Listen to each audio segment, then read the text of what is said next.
जय जय राधा रमण हरि गोविंद जय जय राधा रमण हरि गोविंद जय जय गोविंद जय जय गोपाल जय जय गोविंद जय जय गोपाल जय जय राधा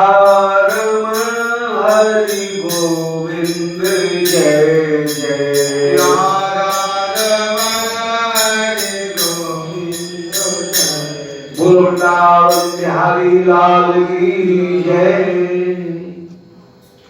ओम नमो भगवते पुराण पुरुषोत्तमाय। ओम जयति पराशर सूनु सत्यवती हृदय नंदनो व्यासो यस्यास्य कमलदलतम वाग्मय ममृतम जगत पिबती विश्वधर्म विसर्गादि नवलक्षण लक्षितम श्री कृष्णाक्षम परम धाम जगद्धाम नमामि तत् हृदयस्य प्रेरणया प्रवर्तितो हम वराकुगोपी तस्य हरेः पदकमलं वन्दे श्री चैतन्यदेवस्य वन्देहं श्रीगुरुं श्रीपदकमलं श्रीगुरुं वैष्णवांश्च श्रीरूपं साग्रजातं सहगण रघुनाथान्वितं तं सजीवं साद्वैतं सावधूतं परिजन सहितं श्री कृष्ण चैतन्य देवम श्री राधा कृष्ण पादान सहगण ललिता श्री विशाखान्वितांश्च नारायणं नमस्कृत्य नरं चैव नरोत्तमं देवीं सरस्वतीं व्यासं ततो जयमुदीरये उल्लल बल्लव ललनाधर पाल पल्लव पामोदकं नौमि समल्ली मालं हरिरेह हल्लीशोल्लसितं नारायणाय नमः नरोत्तमाय नमः देव्यै सरस्वत्यै नमः व्यासाय नमः नमो धर्माय महते नमः कृष्णाय वेदसे ब्राह्मणेभ्यो नमस्कृत्य धर्मान् वक्षे सनातनान् वाञ्छाकल्पतरुभ्यश्च कृपा सिन्धुभ्यैव च पत्तानां पावनेभ्यो वैष्णवेभ्यो नमो नमः। हे श्री सनातन प्रभु करुणाम्बुराशे हे रूप दुर्गत जनैक दयालु रूपो हे भक्ति उपम सुमते रघुनाथ दासो श्री जीव में कृतमंद मते दयान्द्रा बोलो वृंदावन बिहारी लाल की जय। शिव गुरुदेव परम मंगल श्री दामकिल कौमुदी श्री सुवर और शिवृंदा जी दोनों ये विचार कर रहे हैं और श्री वृंदा जी श्री राधा रानी की उस शोभा का वर्णन कराएंगे कि जहां पर श्री राधिका अपने मस्तक के ऊपर सुंदर सोने की एक कलसी उसमें हलीम गवीन लेकर के आप पधारी हैं। लाल रंग की सुंदर ओढ़नी 27वां श्लोक लाल रंग की सुंदर ओढ़नी उसको उन्होंने ओढ़ रखी है और सखियों से आवृत होकर के श्री मानसी गंगा उस मानसी गंगा के किनारे की जो भूमि है वहां पर से उतर करके दान घाटी की तरफ श्री राधा रानी आ रही है। सुवर उस शोभा का दर्शन करके कह रहे हैं कि अहो चंचला भी सहचरी भी पुनः पुनः उद्दीपते राधिकया आखंडल कोदंड लतिया एवं जलद मंडली मंडते निज माधुर्य वृंदावन। बोले आहा श्री वृंदावन की अपूर्व शोभा हो रही है। अब वो चंचला भी सहचरी चंचल जितनी भी सहचरी गण हैं उनके साथ में उन सखियों के द्वारा पुनः पुनः उद्दीपितया, पुनः पुनः उद्दीपन जिनको प्रदान किया गया है कि अरे चली सखी चल, तेरे मन की सारी अभिलाषाएं पूर्ण होंगी।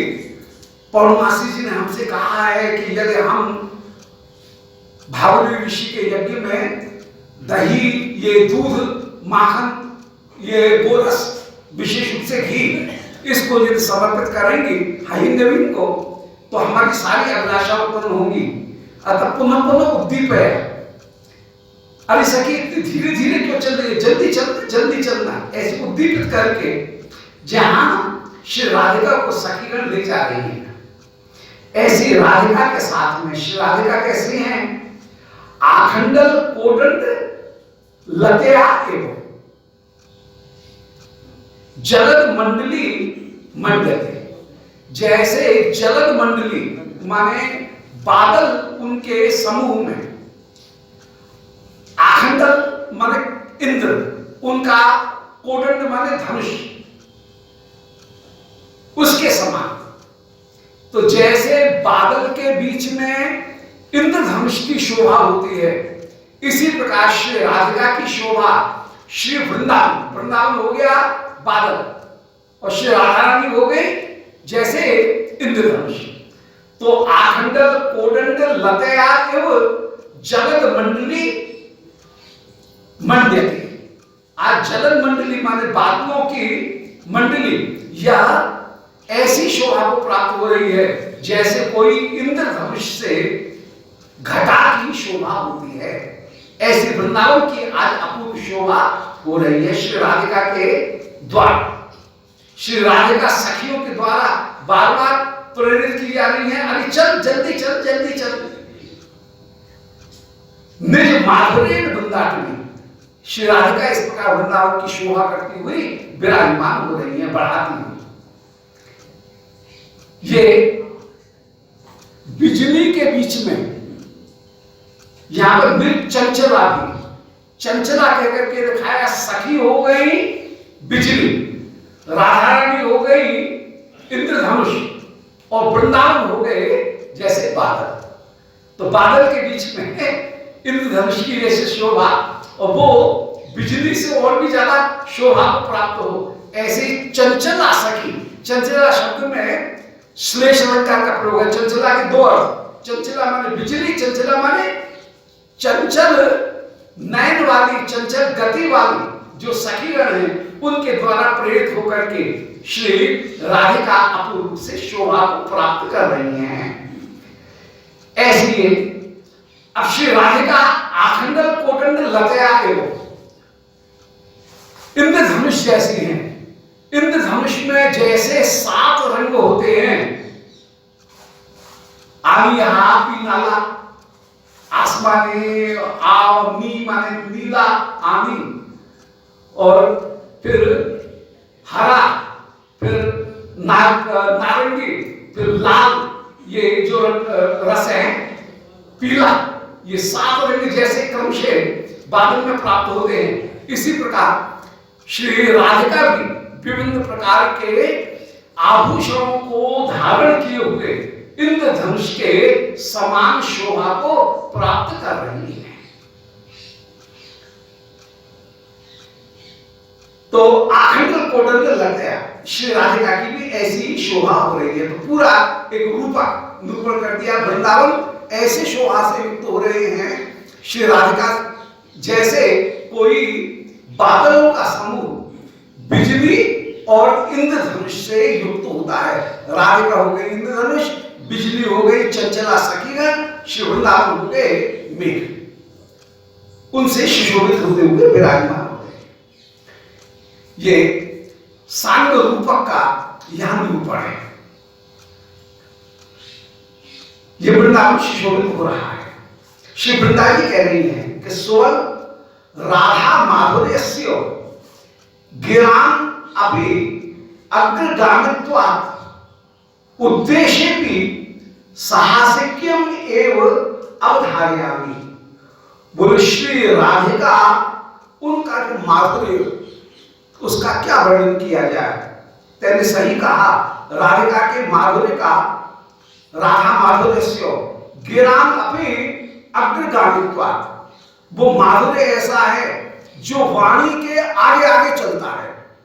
वाणी चाहती है कि मैं राधिका के माधुर्य का वर्णन करूं, परंतु माधुर्य उसके आगे 2 कदम और बढ़ जाता है, तो वाणी पीछे ही टपटपाती रह जाती है। माने वाणी के द्वारा श्री राधिका के माधुर्य का वर्णन नहीं किया जा सकता। वर्णन करने की पद्धति कितनी सुंदर, ये कवि की पद्धति। गोस्वामी तो कवि शिरोमणि होकर के विराजमान, इसलिए कह रहे हैं, सीधा सीधा कहने का तात्पर्य है कि राधिका के माधुर्य का वाणी के द्वारा वर्णन नहीं किया जा सकता है, परंतु इसको वक्रोक्ति के रूप में इस तरह प्रस्तुत करते हैं कि राधिका का माधुर्य, वाणी जब राधिका के माधुर्य को पकड़ना चाहती है तो वो उससे भी 2 कदम आगे बढ़ जाता है और वाणी पीछे ही रह जाती है। तो राधा माधुर्य से गिराम अपनी अग्रगामित्वात्, राधा का माधुर्य वाणी से भी आगे आगे दौड़ता रहता है और वाणी पीछे लड़खड़ाती ही रह जाती है। उद्देश्य की साहसिक्यम, इसलिए श्री राधा माधुर्य का नाम मात्र लेने पर भी, उद्देश्य मात्र से, कोई कहे भाई पूरा वर्णन मत करो, केवल मोटा मोटा नाम लेकर के छोड़ दो। वर्णन करने की काव्य में 2 प्रकार की शैली होती है। एक शैली होती है नाम परिगणन शैली, जिसमें केवल वस्तुओं के नाम गिना दिए जाएं कि ये आभूषण, ये आभूषण, आभूषणों की पूरी एक लिस्ट सुना दे, वो नाम परिगणन हो गया। बगीचा है, इसमें ये फल, ये फल, ये फल, अब फलों की पूरी लिस्ट सुना दी, इसको कहते हैं नाम परिगणन शैली। एक दूसरी इसके विपरीत शैली है, उस शैली का नाम है संश्लिष्ट शैली। तो वर्णन करने की 2 शैली। संश्लिष्ट शैली में एक एक वस्तु का विस्तार पूर्वक उसके एक एक अंग का वर्णन किया जाए।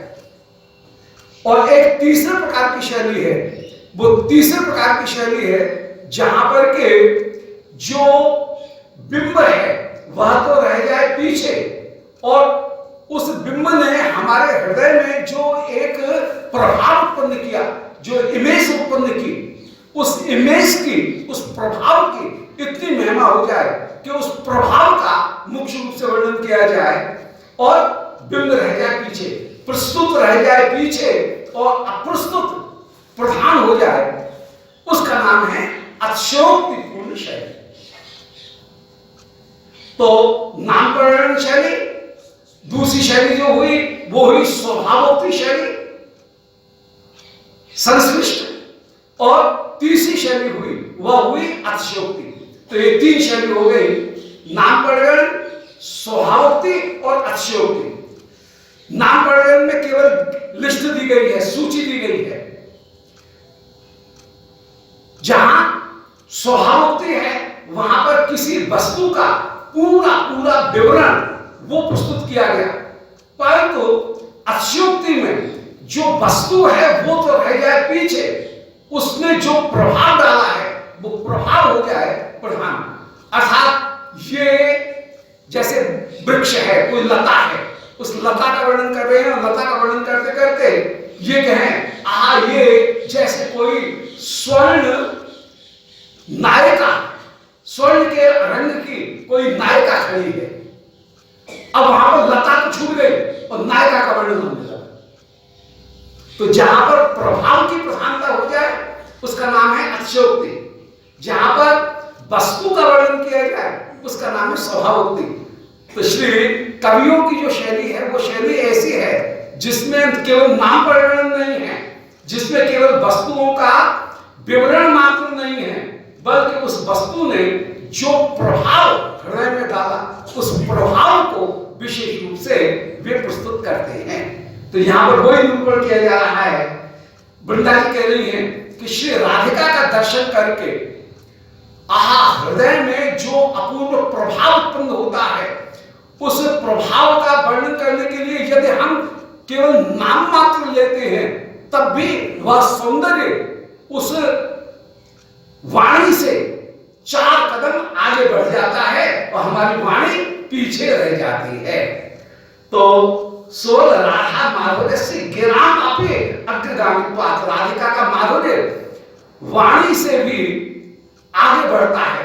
वाणी सबसे पहले वर्णन करेगी नाम परिगण, फिर नाम परिगण करके नाम गिन करके फिर उसका वर्णन करेगी, विवरण देगी। उसको कहते हैं संश्लिष्ट वर्णन या स्वाभाविक वर्णन, स्वभावोक्ति। उस स्वभावोक्ति से भी बढ़ करके फिर अतिशयोक्ति, जिसमें वस्तु तो रह जाए पीछे और वस्तु का प्रभाव जो बना है वो हो जाए प्रधान, उसका वर्णन करते हुए तो वही दशा आज मेरी हो रही है कि श्री राधिका का दर्शन करके जो शब्द हैं वे शब्द नहीं मिलते हैं, शब्द अधूरे हो जाते हैं और उनके वर्णन कर सकने में मैं समर्थ नहीं हो पा रही हूं।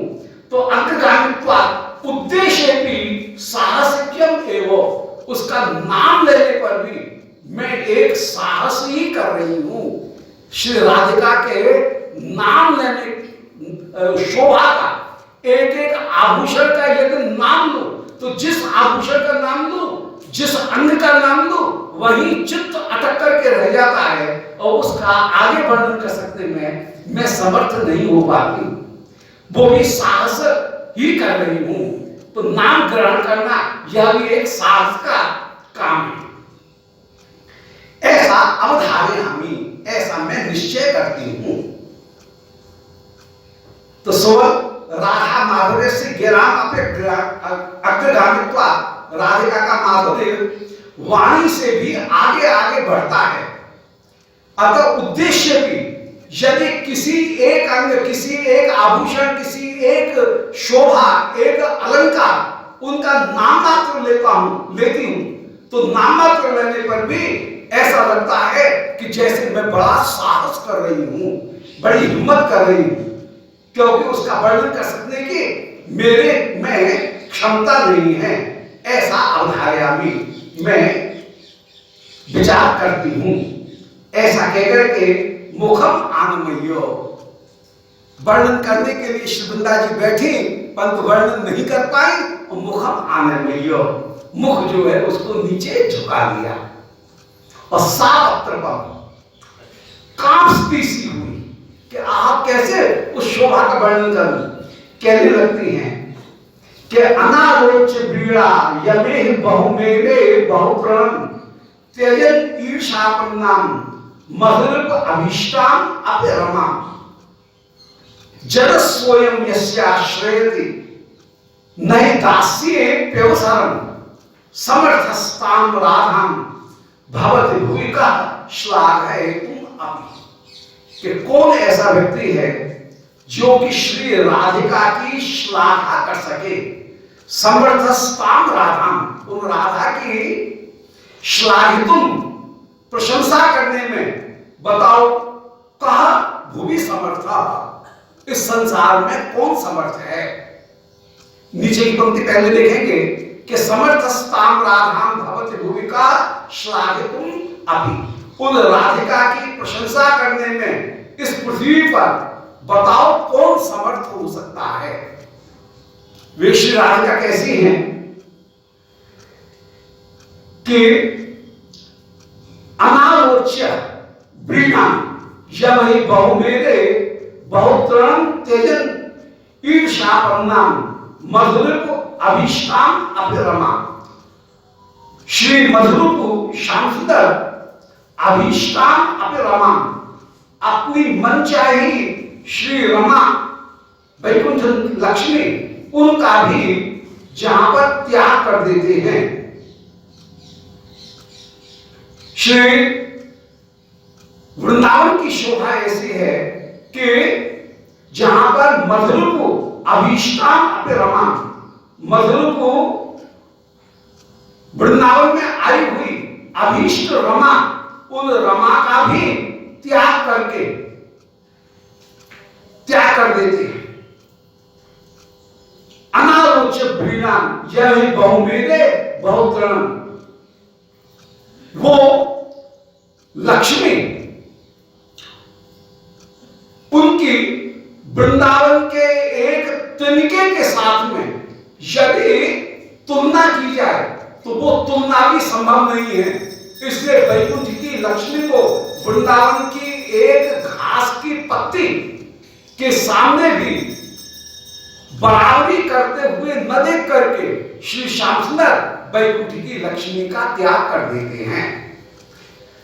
तो मधुर को रमाम अपित्यजन, मधुर को रमा का भी जहां वृंदावन की संपत्ति के आगे त्याग कर देते हैं और तृण बहुमे वृंदावन की एक घास की पत्ती को श्री श्याम सुंदर अधिक बड़ा करके मानते हैं और जो वैकुंठ की सारी लक्ष्मी है उन लक्ष्मी की शोभा का, उनके मूल्य का भी त्याग कर देते हैं।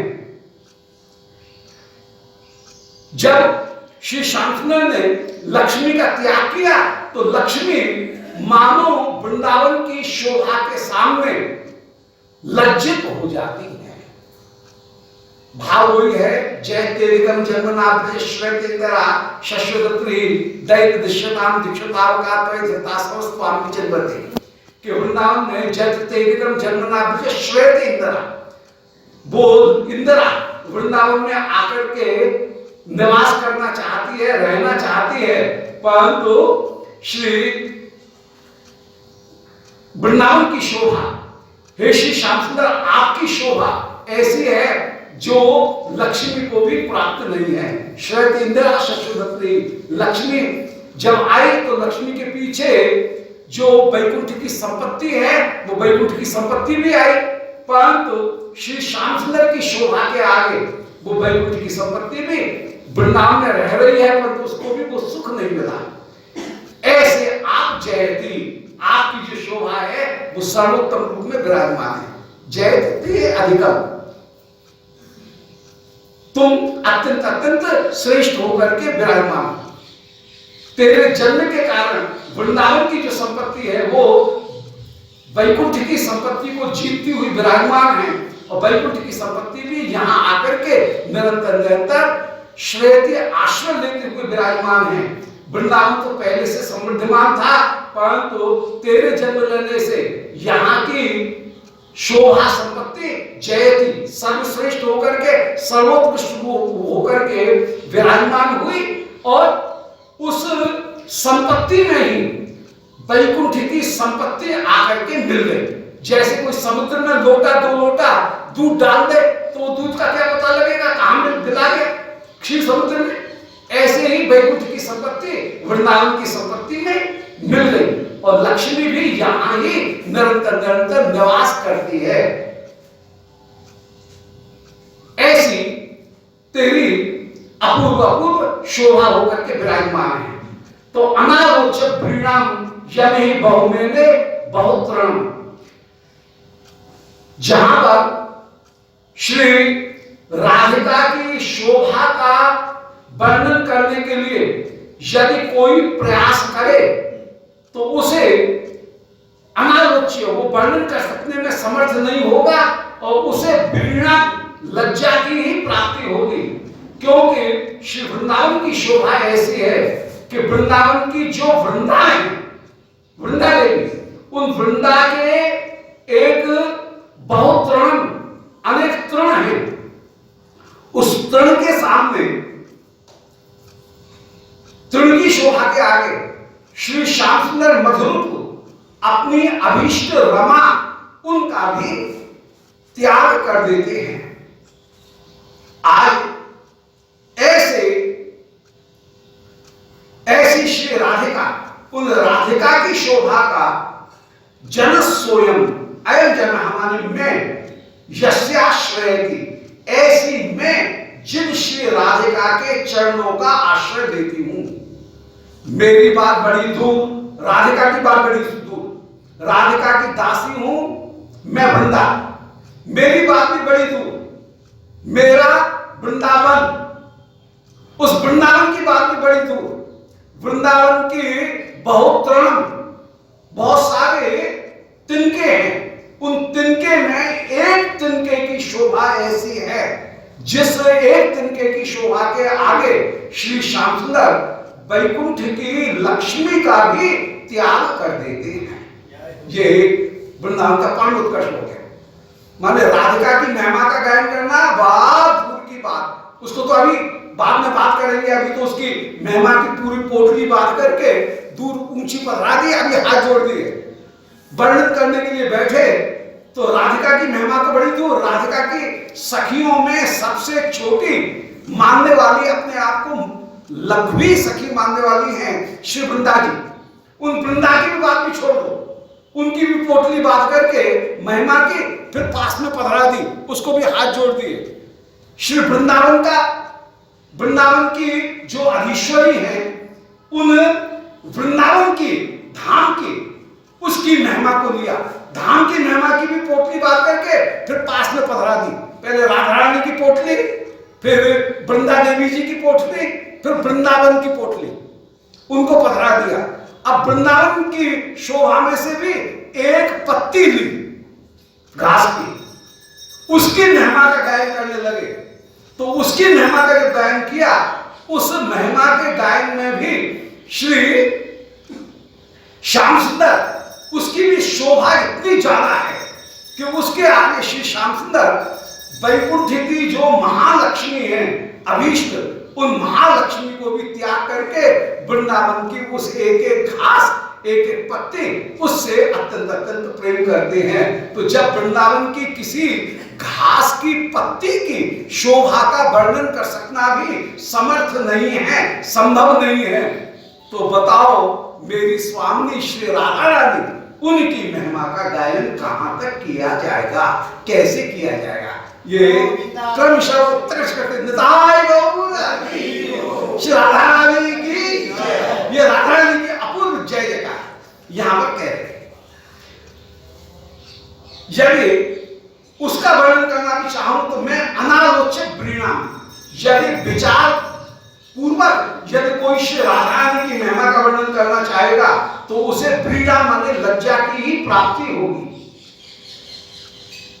यदि बहुमिने बहुतरण, श्री श्याम सुंदर ने यह माने इस वृंदावन को ही जो बहुतरण, बहुत से तृण वाला है, ऐसे इस वृंदावन को ही बहुमिने बड़ा आदर प्रदान किया।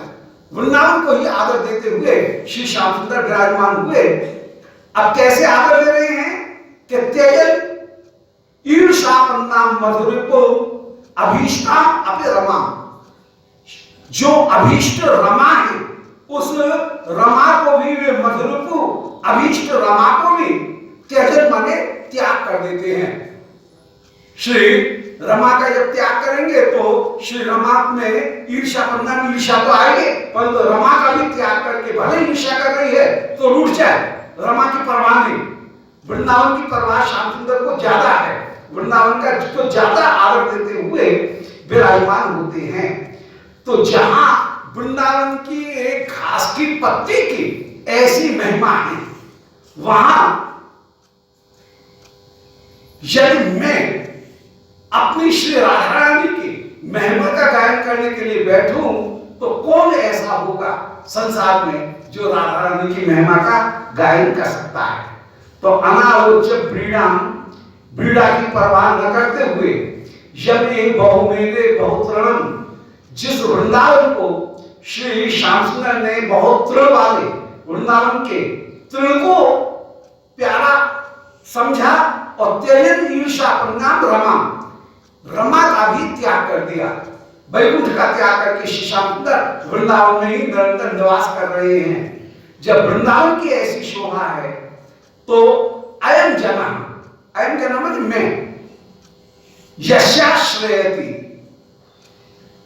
इस मैं जिन वृंदावन का सदा पालन करती हुई विराजमान हूं,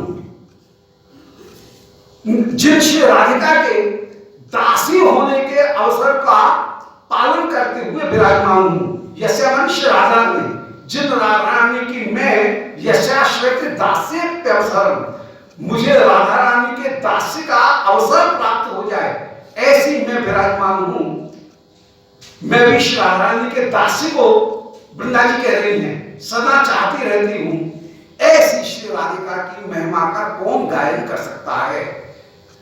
मेरे एक अंश वृंदावन वन उनकी एक घास के सामने श्याम सुंदर लक्ष्मी का भी त्याग कर देते हैं।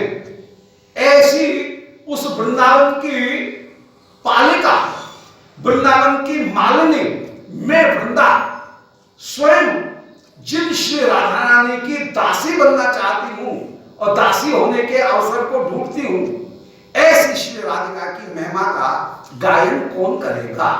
यहां पर कैमुक्ति की प्रकृति के द्वारा श्री राधिका की महिमा का गायन किया गया कि वृंदावन के घास की महिमा का वर्णन जब नहीं किया जा सकता तो वृंदा देवी का वर्णन कौन करेगा। वृंदा देवी का वर्णन नहीं किया जा सकता तो वृंदा देवी जिनकी दासी बनना चाहती हैं, उन स्वामिनी राधिका की महिमा का वर्णन कैसे किया जाएगा। तो ये अतिशय उत्कर्ष उसको यहां निरूपण कर रहे हैं। अतिशयोक्ति के द्वारा श्री राधिका जो है उनकी महिमा का ये गायन करते हुए विराजमान हो रहे।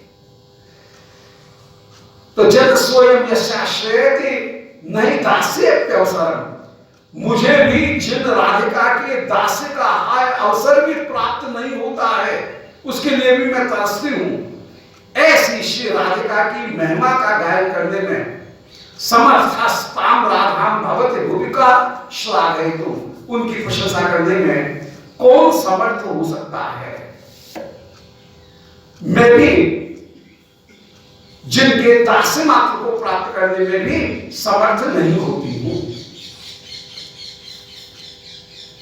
भवतु, तो भले समर्थ नहीं हूं, परंतु तथापि स्वगरम भाषयतु सत्सौरवम किंचित उदंचयामि, फिर भी समर्थ नहीं है तब भी कोई ये कहे समर्थ चुप होकर बैठ जाओ, कोई ना चुप होकर के नहीं बैठ सकते।